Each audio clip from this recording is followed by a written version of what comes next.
Good day everyone, welcome to this tutorial. I will show you today how to cancel Coursera subscription. Canceling your Coursera subscription can be done in a few simple steps, depending on whether you're using a web browser or the Coursera app. Okay, so let's start canceling. So log into your Coursera account. So go to the website and log in with your account. After that, click on your profile icon, go to My Purchases. In here, find your subscription. You will see a list of subscriptions in here. Find the active subscription you want to cancel.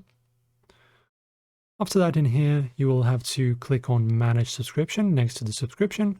Select Cancel Subscription. Follow the on-screen instructions to confirm the cancellation and confirm it. Once cancelled, you'll receive a confirmation email from Coursera. Your subscription will remain active until the end of the current billing cycle, after which you won't be charged again.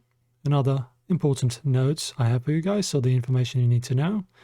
Firstly, there's no refunds. Coursera generally doesn't offer refunds for cancelled subscription. Also make sure to cancel before the billing cycle if you don't want to be charged for the next billing cycle. Also, they have grace period.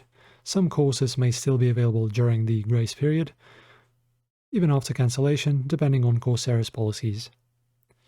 Thank you for watching, guys. Hopefully this helps. Don't forget to like and subscribe to us, and I will see you in the next one.